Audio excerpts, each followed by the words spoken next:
그래도 자기 고향에서 당한 사람들, 또 가족이 있는 사람들은 그 자손들이 추모제례도 지낸단 말입니다. 그런데 한강 가다가 그냥 하는 분들은 서울에서 언제 집 떠났는데 아직 안 온다. 누가 추모제를 지내는 사람이 없어요. 이분들의 영혼을 우리가 위로해야 되겠다. 이 한강 폭파에 대한 역사적인 의미와 사실을 이 세상에 알려야 되겠는데, 그러려면 이런 추모제를 통해서 이게 신문에 나고 뭐 하면은 자연히 거기에 대한 얘기가 되고 하지 않느냐. 100만 명에 이르는 학살 유가족들이 노무현 정권 때 조직을 만들어서 법으로 돼 있지는 않지만 그분들이 주도해서 해야지. 이제는 우리 제한군인에 관해서 해야 돼. 문재인 대통령께서 제한군인에도 이제는 바꿔야죠. 평화장군은 다른 일을 해야 돼요. 정상적인 우리 조직을 통해서 제한군인에서 하는 될 일이고 하도록 해야 된다. 그들이 나올 수 있도록 분위기를 만들어주는 게 더 군원로로서 바람직한 일이 아니겠냐. 그 정신을 만천하에 알리고, 그게 얼마나 비참한 일이고 얼마나 소위 집권자들이 국민을 무시하고 이거를 막 짓밟고 하던 하나의 표본이다 하는 걸로 부각될 수 있도록 얘기됐습니다. 국가 권력에 의해서 이거를 확산 못하게 하니까 지금 그대로 있는 거지, 사실은 다 밝혀져 있거든요. 6월 25일 북한이 쳐들어와가지고 27일에 이승만이하고 실 앞제비들, 자기 오로지 자기 그 국위 영화만을 생각하는 이 집단들은 이미 다 도망갔어요. 28일 새벽에 한강교를 폭파시켰거든요. 폭파시킬 때 정상적인 조치를 하고 하는 게 아니라 무조건 윗놈들이 폭파해 하면 그냥 뭐 국민들이야 가고 있는데, 지금 사람들이 가고 있는데 그냥 폭파시켜버린 겁니다. 그 책임을 이승만이가 져야죠. 그 최고 통수권에 있는 이런 재난을 만들어 놓고 당연히 책임을 져야죠. 국민 앞에서 사죄한다 뭐 하든지, 거기서 그런 걸 조사를 해가지고 얼마나 돌아가셨는지 내가 밝히겠다. 지금까지도 내내 그 정권의 연속들이, 그 아류들이 하고 있으니까 지금도 못 밝히고 있잖아요. 안 밝히잖아요. 지금 앞으로 진실을 밝혀야 됩니다. 그게 어떻게 죽어갔으면, 얼마나 많은 사람이 죽어갔으면. 그래가지고 결국 어떻게 됐습니까? 여론이 아주 비등하니까 최창식이라는 공병감 대령 사형시킨 거 그걸로 마무리시켰고, 시킨 대로 공병감은 다이너마이트 음마해서 폭파시켜하면 그대로 하는, 그건 하수인이 불가해. 근데 그거 딱 시켜놓고는 했다. 언론이고 뭐고 거짓말 해가지고 무마하고, 국민을 위한 군대, 국민을 위한 정부였으면, 국민을 위한 정치였으면 사전에 할 테니까 거기 이렇게 가지 마라. 다 건너고 남은 그때 폭파. 이렇게 해야 되는데 이거 해가지고 그냥 막 폭파시켜버리고 하는 일은 반드시 새롭게 조명해서 밝혀져야 될 사실이라고.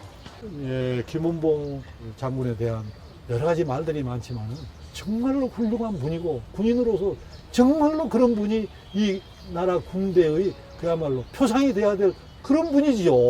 제도적으로 상해 임시정부라는 그런 정부가 들어섰고, 그 정부의 군대, 광복군, 이건 우리의 정통성이거든요. 거기에 협력해서 하나의 정통성을 만들자 했던 그런 분이거든요. 그런데 뭐 이 친일 앞제비들이 아직도 이 자본과 언론과 이것들을 장악하고 권력에 있었던 그것들이 일대부터 육군 총장이 전부 일본놈 앞제비들이, 그리고 간동군 출신, 그리고 간도 특설대 부끄러운 줄 알아라 말이야. 독립군들 고문하고 막 색출해 내라고 막 하던 그런 친구들이에요. 그것들이 사관학교를 장악하고 있으니, 제가 사관학교 다닐 때 완전히 우리 군은 일본놈 앞제비들이 일색인 겁니다. 지금도 뭐 백선엽이 뭐 영웅으로 생각하고 그러고 있는데요. 이게 근본이 잘못된 겁니다. 우리 군대의 정통성, 정체성이 바로 항일 독립전쟁의 그런 위대한 우리 선조들이 피를 흘린 그것으로부터 시작해야 되거든요. 그런데 그렇게 시작 안 됐다고요. 정말 우리 민족을 위한 그런 민족의 군대로, 평화의 군대로 만들어야 되겠다. 그러니까 우리 군대의 효시를 들으려고 그러면 항일 독립전쟁, 항일 의병전쟁입니다. 동학농민전쟁 당시에는 농경사회, 그러니까 농민들이 들고 일어섰다는 건 국민이 들고 일어서 한 거예요. 그래가지고 그냥 일제 앞잡이들과 조정에 대해서 막 공격했잖아요.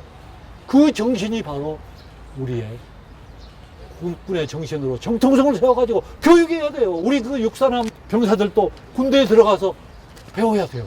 그런 위대한 민족의 군대구나 우리가 뭐 이런 거 자부심을 줘야 될 거 아니에요. 눈물겨운 일이죠. 이제 차차 되겠죠. 이런 노력으로 인해서 국군의 정통성과 국군의 정체성에 대한 체계를 바로 세워서 군대 갔다 오면 모두 군대에 대한 자부심을 다 가질 수 있도록 그렇게 만들도록 우리가 노력을 해야 됩니다. 이제 그 아버지 문제로 집안이 망해가지고 중학교를 갈 수 없는 그런 상황이었고 월사금을 낼 수 없어서 식량이 없어서 쉬고 있는데 그래서 제가 절망에 이렇게 하고 있을 때 어머니께서 긴 한숨 젊은 놈이 쉴 게 아니라 희망을 가지고 끝까지 살아가는 거다.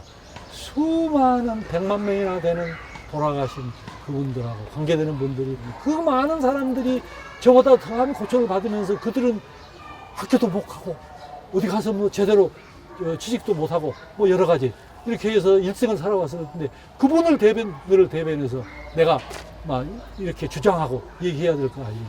국군 정신전력학교 만들고 정신전력 참모부를 만들고 여자 정훈장교 그전에는 여자가 장교로 갈 수 없었어요. 이런 거를 할 수 있는 물꼬를 제가 텄거든요. 평화를 위한 군대, 조금 더 나아가면 민족의 평화 통일을 위한 군대, 그런 군대를 만들어야 되겠다. 민족문제연구소 갔어요. 평통사를 갔어요. 또 왜 평화제한군인을 만들었냐 하면 그 미국의 평화제한군인의 홍보 요원들이 광주 망월동에 참배를 왔어요. 딱 보고 바로 이거다. 평화제한군인을 만들어야겠구나. 그래가지고 그분들하고 연락을 해보니까 와, 이 한국처럼 그렇게 전쟁을 많이 하고 전쟁이 그렇게 재밌냐.